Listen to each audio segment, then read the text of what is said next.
Let's get it cracking. Okay.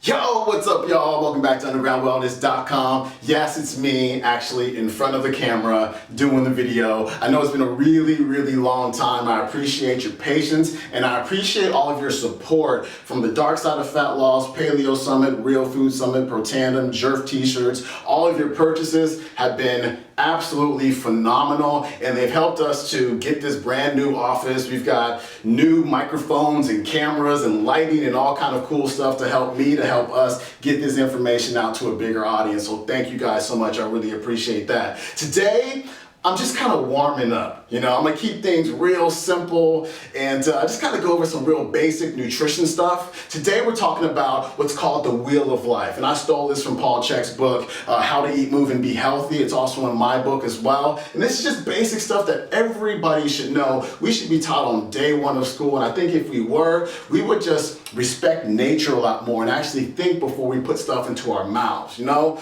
Paul Chek has this quote. He says, "You can't get health from a sick plant or a sick animal." And that is so true. And that's the epitome of this Wheel of Life. And I'll go over it real quick before I go into detail about it. First off, you've got soil. I've been studying soil a lot lately. It's the most fascinating thing ever. I posted a tweet on Twitter yesterday. I was like, yo, farming is just hella fascinating. It's crazy, like what's going on in the soil and just how everything works together. Healthy soil makes for healthy plants, healthy crops, healthy grass, right? And then the animals consume the healthy plants or the grass, or other more carnivorous or omnivorous animals eat the healthy animals that eat the healthy grass and the plants and the crops. And then we as humans consume the animals and we consume the plants, and everything eventually goes right back to the soil.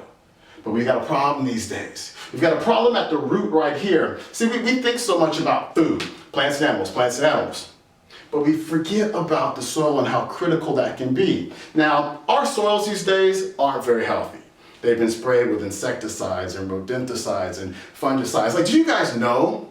Check this out. Do you guys know where pesticides came from? They came from World War II.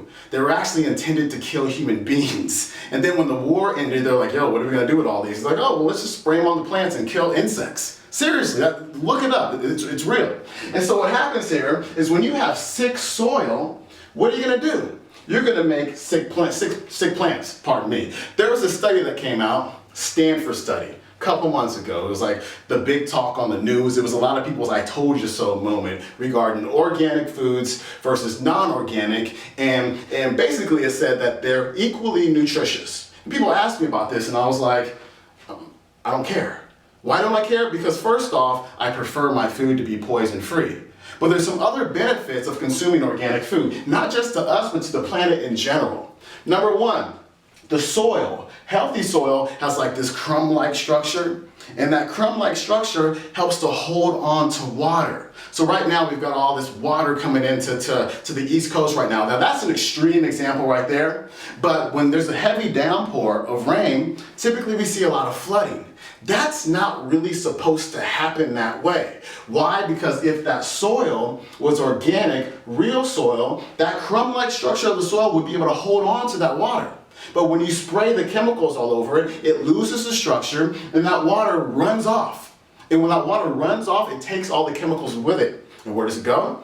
It goes into the waterways, it goes into the rivers, the lakes, the oceans. It creates dead zones in the waterways as well, which isn't a good thing. And also it gets into our water supply, so we end up, and you end up, drinking those chemicals, right? There's something inside of the soil, right there underneath the roots, right there at the roots, something called mycorrhizal fungi.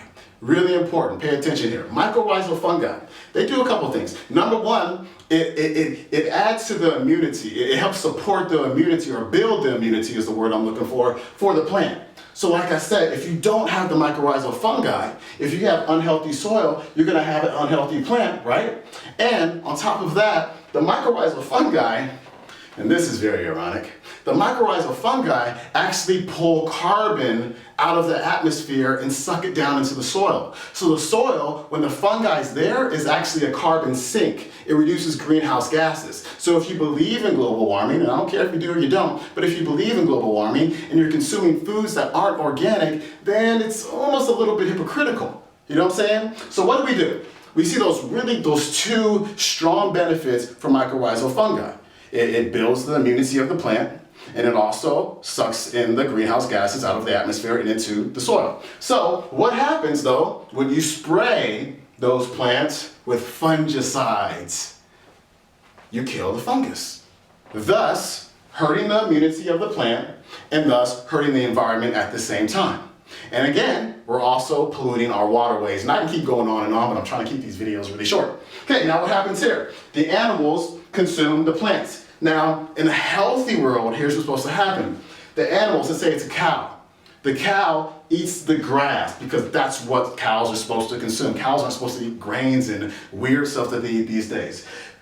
Cows eat grass. And then what the cows do, they poop it out.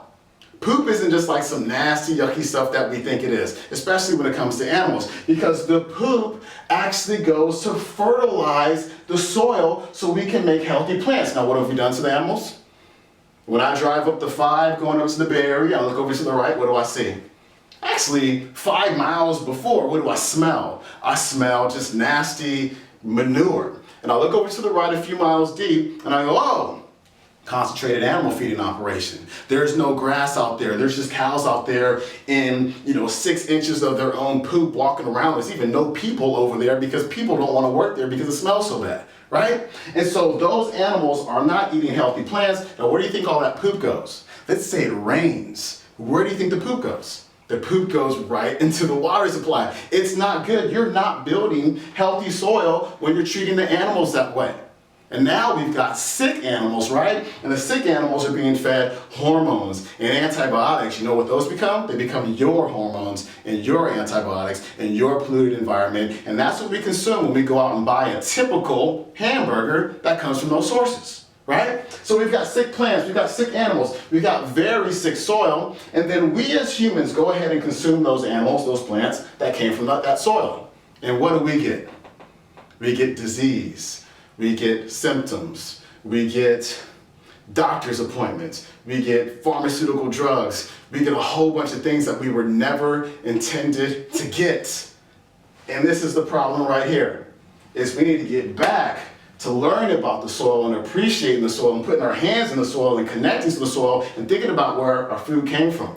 We gotta get back to eating organic produce when we can, if we can. We got to get back to eating real animals and getting to know our farmers and buying real food, local food that hasn't traveled all the way across the planet to get to your table, burning up all kind of gas and petroleum and fossil fuels. We got a backward system going on, y'all, so we got to get back. So I try to keep it short, but I started ranting a little bit. I guess I had it in me or something, but I had to get it off my chest. But I want to know what you think. How do you think that we can improve upon this wheel of life? So go ahead and leave your comments down below, whether you're on YouTube or you're on the undergroundwellness.com website. Actually, woo, I'm feeling it today. My mouth is all dry and stuff. But yo, if you want to get the first chapter of my ebook, The Dark Side of Fat Loss, if you're on YouTube, click the link right there. If you're at undergroundwellness.com, go right up there to the upper left-hand corner. And check out the radio show tonight with Drew Canoli. We're talking about juicing vegetables. Not nasty, non-organic vegetables, but the real stuff that came from the real soil to make you a really healthy human being. I'm Sean, I'm out, undergroundwellness.com. Peace.